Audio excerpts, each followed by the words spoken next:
So hello and welcome back to our channel the educational hub. तो बच्चों आज हम बात करने वाले हैं इन्वर्जन मेथड की। जी हाँ, क्वेश्चन सेम है, question number 8 of exercise 19.2, but आज मेथड चेंज है। पिछली वीडियो के अंदर हमने क्रैमर्स रूल डिस्कस किया था, जो कि अगर अभी तक आपने नहीं देखा है तो डिस्क्रिप्शन बॉक्स में उसका लिंक मौजूद है। चैप्टर नंबर 19 के नाम से आप उसको क्लिक करके क्रैमर्स रूल को बहुत अच्छे से देख भी सकते हैं, समझ भी सकते हैं। आज का हमारा जो टॉपिक है that is inversion method. And बच्चों ये दोनों मेथड जो है बोर्ड पॉइंट ऑफ व्यू से वेरी वेरी वेरी इंपॉर्टेंट है, क्योंकि ये लॉन्ग के अंदर जो है आपके क्वेश्चन का हिस्सा बन सकते हैं। That is 99% confirm. हाँ, अब ये हो सकता है कि क्या पता वो क्रैमर्स रूल दे दे और हो सकता है कि वो इन्वर्जन मेथड दे दें, तो दोनों को आपने बहुत अच्छे से सीखना है। So this is Aliyan Malik, आप देख रहे हैं दी एजुकेशनल हब, और शुरू करते हैं अपने आज के इस लेक्चर को। तो पहला जो क्वेश्चन था, जैसे कि हमने पिछली वीडियो में बताया था, -4 के साथ x नहीं लिखा हुआ, तो हम उसको x खुद लिख लेते हैं, क्योंकि क्वेश्चन के अंदर वो जरा मिसप्रिंट हुआ है। बच्चों पहला स्टेप वही होगा क्रैमर्स रूल की तरह कि हम सबसे पहले जो है वो x और y में से जो कोफिशिएंट हैं उनको अलग कर लेंगे। कोफिशिएंट किसको कहते हैं भाई? नंबर्स को। ठीक है, 2 -4 3 और यहाँ कुछ नहीं है y के पास, तो 1। एक चीज और याद रखनी है, जैसे कि पिछली वीडियो में बताया था बच्चों, गौर से सुनना है। पहला स्टेप आपका ये होना चाहिए क्वेश्चन को देखने के बाद, चाहे वो इन्वर्जन मेथड है चाहे वो क्रैमर्स रूल है, बच्चों आपके तमाम जो वेरिएबल्स हैं वो लेफ्ट हैंड साइड पर होने चाहिए। और वेरिएबल्स दो ही हैं आपके लेवल के ऊपर, x एंड y, फिलहाल z की बात नहीं होगी। तो x और y दोनों आपके इज इक्वल टू के लेफ्ट हैंड साइड पर होने चाहिए, जबकि जो कांस्टेंट है यानी कि जो खाली नंबर है जैसे कि 14 और 28 जो कि प्योर नंबर है, कांस्टेंट है, ये आपके पास इज इक्वल टू के राइट हैंड साइड पर होने चाहिए। That is step number 1। ठीक है, इस चीज को भूलना नहीं है, इसमें गलती नहीं करनी है। अक्सर वो आपको मिस अरेंज करके दे देते हैं, x दूसरी तरफ ले जाएंगे, y दूसरी तरफ ले जाएंगे, बच्चे फौरन से उसको सॉल्व करना शुरू कर देते हैं। बच्चों ऐसा नहीं करना, जज्बात में नहीं आना।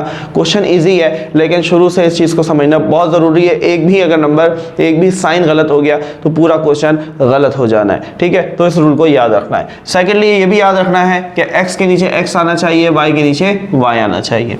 अच्छा जी, तो ये हमने ये अलग कर लिया। नाउ अब हमारे पास वेरिएबल्स दो इस्तेमाल हो रहे हैं, x और y, इनको लिख लिया हमने। और फिर हमारे पास आ जाएगा कांस्टेंट जो कि है 14 और 28। अब बच्चों अगर देखा जाए तो ये दोनों इज इक्वल टू के इस तरफ है, इसे हम नाम दे देते हैं a का, मैट्रिक्स a, इसे हम कह देते हैं x इज इक्वल टू आ गया, और इसे हम b कह देते हैं। समझ आ रही है बात? अब इन दोनों के दरमियान में कोई साइन नहीं है, इसका मतलब ये दोनों मल्टीप्लाई हो रहे हैं। तो बच्चों क्या हम ऐसे लिख सकते हैं ax is equal to b? बोलो भाई, a और x मल्टीप्लाई हो गए, is equal to b। Clear है? क्योंकि इज इक्वल टू के उस तरफ थे बच्चे ये दोनों कांस्टेंट, तो इसलिए हमने इज इक्वल टू के उस तरफ b का नाम दिया। ठीक है, अब मुझे बच्चों x की वैल्यू चाहिए। a यहां मल्टीप्लाई हो रहा है, वहां जाकर क्या होगा भाई? डिवाइड हो जाएगा। हाँ भाई बोलो, ऐसा ही है, मुझे x चाहिए ना, तो a यहां मल्टीप्लाई हो रहा है, वहां जाके डिवाइड हो गया। अब बच्चों मुझे एक बात बताओ, क्लास 9 के अंदर भी हमने ये चीज पढ़ी कि फॉर एग्जांपल मेरे पास है a² अपॉन a। क्या करते थे? इसकी पावर इधर 1 है, अगर मैं इस a को ऊपर ले जाऊं तो क्या इसकी पावर -1 हो जाएगी? बोलो भाई, हो जाएगी? बिल्कुल हो जाएगी। अगर मेरे पास लिखा हुआ है 1 अपॉन b³, अगर इस b³ को मैं ऊपर ले जाऊं 1 के पास, तो क्या इसकी पावर -3 नहीं हो जाएगी? बिल्कुल हो जाएगी। अगर हम किसी भी नंबर को न्यूमरेटर से डिनोमिनेटर या डिनोमिनेटर से न्यूमरेटर में शिफ्ट करते हैं तो बच्चों उसकी पावर का जो साइन है वो बदल जाता है। अगर माइनस है नीचे लेके जाऊंगा तो प्लस हो जाएगा, प्लस है ऊपर लाया तो नीचे ऊपर आकर माइनस हो जाएगा। ये सारी कहानी क्यों सुनाई है भाई? ये कहानी यहाँ के लिए सुनाई है बच्चों। क्यों? अभी जरा समझ में आएगा आपको। तो b जो है ये डिवाइड कर रहा है a के साथ, तो अब मुझे बताओ a की पावर कुछ नहीं है बच्चों, तो यहाँ पर 1 तो होगी ना। तो ये अगर मैं a ऊपर शिफ्ट कर दूं तो ये बन जाएगा a की power -1 into b, and this is the formula for inversion method. ठीक है, कितने मजे से समझा, कितने अच्छे तरीके से बताया कि आपको याद हो जाए, कॉन्सेप्ट आना चाहिए। बहुत सारे लोग बहुत सारी जगहों पर वो डायरेक्ट लिख देते हैं इस स्टेप के बाद कि x बराबर है a इनवर्स इंटू बी। तो कुछ बच्चों को ये चीज़ नहीं समझ में आती और ऑब्वियसली समझ नहीं भी आएगी, क्योंकि हम पढ़ते आए कि भाई यहाँ मल्टीप्लाई हो रहा है, वहाँ जाके डिवाइड हो जाएगा, लेकिन बच्चे डायरेक्ट ये समझ नहीं पाते सर इन्वर्स कैसे हो गया। तो इन्वर्स ऐसे हुआ कि यहाँ अगर डिवाइड हुआ, a की पावर कुछ नहीं है तो 1 है, और फिर हमने a को ऊपर ले गए तो उसकी पावर -1 हो गई। क्लियर है बात? कमेंट में जरूर बताना कि सर हाँ ये फॉर्मूला क्लियर हो गया। Formula is very important. ठीक है, अब आ जाते हैं भाई x चाहिए तो मुझे ये दो चीजें चाहिए होंगी, यानी कि a इनवर्स चाहिए और इनटू b चाहिए। तो a इनवर्स का क्या फॉर्मूला होता है जी, हमने पढ़ा a इनवर्स बराबर होता है adjoint of a upon determinant of a। ठीक है, चलो भाई एडजॉइंट निकालते हैं पहले। तो एडजॉइंट ऑफ a, हाँ भाई एडजॉइंट के अंदर क्या है, कुछ भी नहीं होता। ये हमारे पास मान लो ये मान लो ये a है, ये b है, ये c है और ये d है। ठीक है, एडजॉइंट के अंदर बच्चों हम क्या करते हैं, a और d की जगह बदल जाती है, यानी कि d a की जगह पर, a d की जगह पर। तो यानी कि 1 वहां चला जाएगा, 2 यहां आ जाएगा, तो ये 1 आ गया, ये 2 आ गया। ठीक है, और b और c के बच्चों साइन बदल जाते हैं। क्या होता है भाई, b और c के साइन बदल जाते हैं। तो ये जो 3 प्लस का है ये माइनस का 3 हो जाएगा, और ये जो माइनस का 4 है बच्चों ये प्लस का 4 हो जाएगा। हो गया एडजॉइंट। क्या मुश्किल थी, कोई परेशानी? क्लियर है, बोलो भाई। अब आ जाते हैं डिटर्मिनेंट ऑफ a के ऊपर, ये रहा। हाँ भाई, determinant of a 2 bracket minus 2 bracket. ठीक है, डिटर्मिनेंट निकाल लें a का। चलो भाई, तो ये दो आपस में मल्टीप्लाई, 2 और 1 माइनस फॉर्मूले का है, 3 और -4, 3 एंड -4। क्लियर है? हाँ भाई बात क्लियर है। चलो सिंप्लीफाई करते हैं। So determinant of a 2 1 = 2 minus minus plus 3 4 = 12, तो 12 और 2 14। तो डिटर्मिनेंट ऑफ a बच्चों क्या आ गया, 14 आ गया, और ये हमारे पास एडजॉइंट आ गया। क्लियर है, ये बात समझ में आ रहा है? आगे बढ़ते हैं। अब हम इसको a इनवर्स के फॉर्मूले में डालते हैं। तो एडजॉइंट ऑफ a की जगह पर यह आ जाएगा 1 4 -3 2 अपॉन डिटर्मिनेंट ऑफ a की जगह पर 14 आ जाएगा। नाउ यू हैव चॉइस बच्चों, आपके पास दो ऑप्शन है कि आप इस 14 को सबके साथ यहीं पर डिवाइड कर दो, लेकिन आई प्रेफर कि आप यहां पर 14 को डिवाइड ना करें, आप इंतजार करें इसको मल्टीप्लाई करने के लिए। अब यहां पर आओ, फॉर्मूले में आओ। x का फॉर्मूला क्या था, a inverse multiply by b। ये मेरे पास a इनवर्स आ गया बच्चों, मैं इसको मल्टीप्लाई कर दूंगा किसके साथ, b के साथ। तो मैं लिखता हूं x बराबर है a इनवर्स इंटू b। ठीक है, अब फॉर्मूला देखो कैसे अप्लाई हो रहा है। तो हम लिखेंगे x बराबर है a इनवर्स की जगह पर, a इनवर्स की वैल्यू आ गई 1 4 -3 2 अपॉन 14 मल्टीप्लाई बाय b की जगह b आ जाएगा। b क्या है जी, b है 14 और 28, 14 एंड 28। क्लियर है, बात समझ में आ रहा है बच्चों? बहुत इजी सा क्वेश्चन है, थोड़ा सा लेंदी है। चलो भाई, अब मल्टीप्लाई हो रहे हैं, तो हमें पता है कि हम सबसे पहले फर्स्ट रॉ को फर्स्ट कॉलम के साथ मल्टीप्लाई कर देंगे। तो ये 1 14 के साथ मल्टीप्लाई होगा, ये 1 14 के साथ मल्टीप्लाई, फिर फॉर्मूले का प्लस। ठीक है, फिर ये -3 28 के साथ, तो -3 × 28।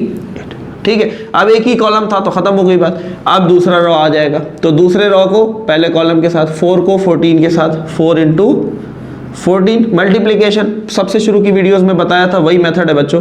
फॉर्मूले का प्लस लगा, 2 को 28 के साथ। ठीक है, और अपॉन में ये 14 ऐसे ही चल रहा है, ये ऐसे चलता रहेगा। ठीक है, इसको ऐसे भी लिख सकते हैं, इसको ऐसे भी लिख सकते हैं, x = 1/14, और ये ब्रैकेट चला लो। बात तो एक ही है भाई, 14 डिवाइड में है, सबसे डिवाइड ही होगा। ठीक है, ये मुख्तलिफ बातें लिखने के तरीके हैं, बात एक ही है। चलो भाई, x = 1/14। चलो भाई, 14 × 1 14 प्लस माइनस माइनस 28 3 ज़ा, तो 30 90, और 6 कम किया तो 84। ठीक है, 14 4 ज़ा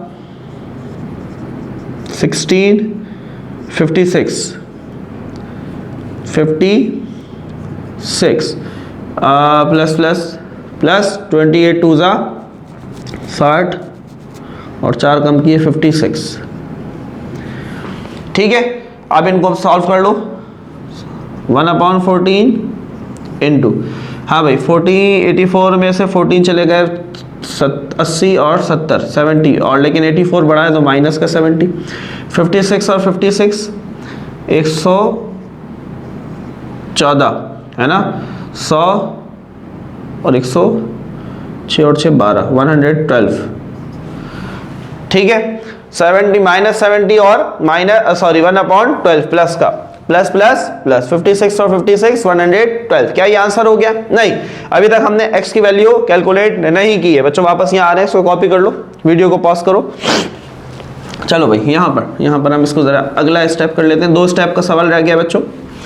देखो भाई, अब ये देखो, ये 14 डिवाइड हो रहा है तो ये 14 अंदर जाकर सबसे डिवाइड हो जाएगा। तो हम लिखेंगे x बराबर है, ऊपर क्या है माइनस का 70 डिवाइडेड बाय 14 और 112 डिवाइडेड बाय 40। डिवाइड कर देंगे, 14 1 जा 14 5 जा, तो ये आया माइनस का 5। 14 1 जा 14 8 जा, तो ये आया 8। अब मुझे बताओ बच्चों, ये x किसके बराबर था? x बराबर था x और y के। बोलो भाई, x बराबर था तो इस x की जगह पर मैं लिख सकता हूं बच्चों x y। बोलो भाई, लिख सकता हूं ना? कंफ्यूज तो नहीं हो रहे? -5 और 8, ये ऐसे। अब x के सामने क्या है? -5, y के सामने क्या है? 8। तो हम लिख देंगे x बराबर -5 के, y बराबर 8 के, and this is your answer. आपकी बुक के अंदर +5 दिया हुआ है जो कि गलत आंसर है, सो दैट शुड बी -5। बोलो मजा आया? क्लियर हुई बात कि किस तरीके से आपने इन्वर्जन मेथड बच्चों यूज करना है, और हमने इन्वर्जन मेथड को यूज करते हुए इस क्वेश्चन को सिंपलीफाई किया।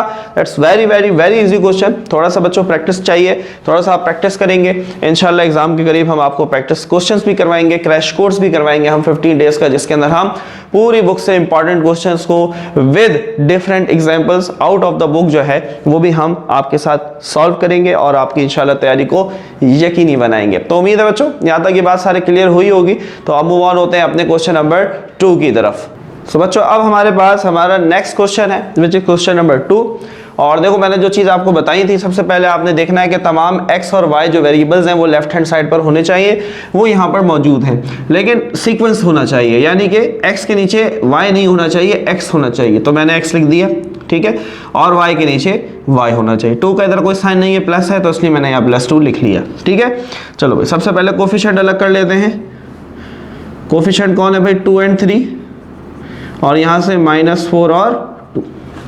वेरिएबल्स 2 इस्तेमाल हो रहे हैं बच्चों, x और y इज इक्वल टू, और कांस्टेंट क्या है? -12 और 0। क्लियर है? चलो भाई, तो ये हमारा a है, ये हमारा x है, और ये हमारा b है। तो बच्चों हम यहाँ पर लिख लेंगे ax बराबर b के, और x बराबर हो जाएगा a इनवर्स इंटू बी। अब तो ये बात समझ में आ गई ना भाई, इनवर्स कैसे आ रहा है, तो कंफ्यूजन नहीं होनी चाहिए। चले भाई, तो सबसे पहले हम a इनवर्स का फॉर्मूला लिखेंगे जो कि है adjoint of a upon determinant of a। तो हम सबसे पहले एडजॉइंट ऑफ a निकाल लेते हैं जी। तो एडजॉइंट हमारा जो है क्या होगा? a और d की जगह बदल जाएगी, तो ये वाला 2 यहाँ, ये वाला 2 यहाँ, तो कोई फर्क नहीं पड़ेगा, 2 ही रहेगा। b और c के साइन बदल जाएंगे, तो -4 जो है बच्चों ये प्लस का 4 हो जाएगा, और ये प्लस का 3 जो है ये माइनस का 3 हो जाएगा। ठीक है, ये हमने निकाल लिया एडजॉइंट। अब आते हैं डिटर्मिनेंट ऑफ a के ऊपर। तो सबसे पहले हमने a मैट्रिक्स लिख लेते हैं, 2 3 -4 और 2। ठीक है, अच्छा ये ख्याल रखना है, ये वाली मैट्रिक्स मत लिख देना बच्चों, हमने a का जो है ना डिटर्मिनेंट निकालना है, तो ये है a मैट्रिक्स। ठीक है, इस चीज़ में गलती नहीं करनी है, ये एडजॉइंट है। चलो भाई, तो डिटर्मिनेंट का निशान लगाया, तो ये 2 स्ट्रेट लाइन, 2 3 -4 और 2। डिटर्मिनेंट का फॉर्मूला क्या होता है भाई?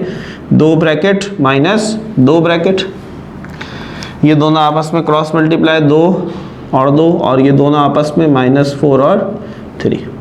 2 2 ज़ा 4, माइनस माइनस प्लस, 4 3 ज़ा 12। तो तो 12 और 4 16। तो डिटर्मिनेंट ऑफ ए क्या है बच्चों 16। क्लियर है?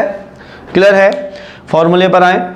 फॉर्मूला कह रहा है कि भाई x बराबर है a इनवर्स इंटू बी, तो आप कहेंगे a इनवर्स की कीमत हमने निकाल ली है। a इनवर्स बराबर होता है adjoint of a divided by determinant of a। तो एडजॉइंट ऑफ a क्या है 2 -3 4 और 2 और divided by determinant of a क्या आया भाई 16। ठीक है, तो इसको ऐसे लिखूं या फिर मैं ऐसे लिख दूं 1/16।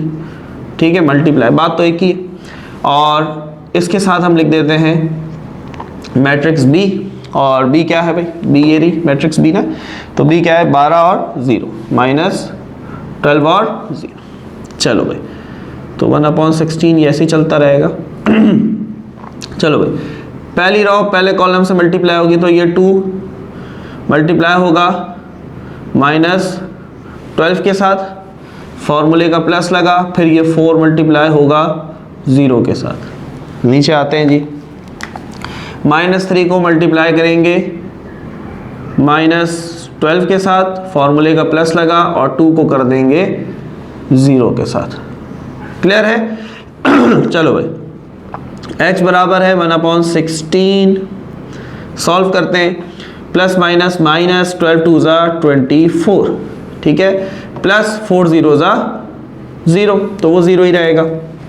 नाउ माइनस माइनस प्लस 12 3 ज़ा 36, 2 0 ज़ा 0। चलो भाई, तो x बराबर 1/16 और माइनस का 24 में 0 ऐड किया तो माइनस का 24 ही आएगा, और 36 में 0 ऐड किया तो 36 ही आएगा।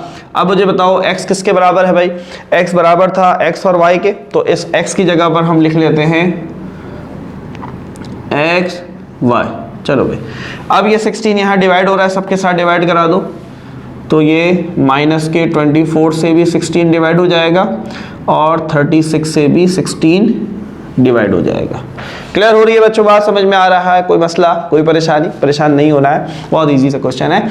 चलो भाई, तो 4 4 ज़ा 16, 4 6 ज़ा 24, 2 2 ज़ा 2 3 ज़ा, तो ऊपर बचा भाई -3/2। सही है, 4 4 ज़ा 16, 4 9 ज़ा 36, तो 9/4 ये मज़ीद कैंसिल नहीं हो सकता, और ये एक्स वाई, तो ऊपर वाला x की, नीचे वाला y की। नाम रख लेते थे ना। तो x बराबर -3/2 और y बराबर 9/4 के। चलो भाई, these are your answer and these are the perfect answer, -3/2 and 9/4। तो बच्चों ये था inversion method. I don't think so कि इसके अंदर कोई ऐसी मुश्किल, कोई परेशानी थी। हाँ, हो सकता है कि कुछ कॉन्सेप्चुअल इशू हो, बहुत सारे बच्चों के, गर्ल्स के मैसेज थे स्पेशली कि सर क्वेश्चन नंबर 8 करवाया जाए, वो इंतज़ार कर रहे थे इस वीडियो का। तो मुझे उम्मीद है कि यकीनन इस वीडियो के बाद आपका कॉन्सेप्ट ज़रूर क्लियर हो गया होगा। But still if you have any Curie just let us know in the comment section. मिलते हैं आपसे नेक्स्ट वीडियो के अंदर। अपना बहुत सारा ख्याल रखें, पढ़ते रहें। अल्लाह हाफिज़।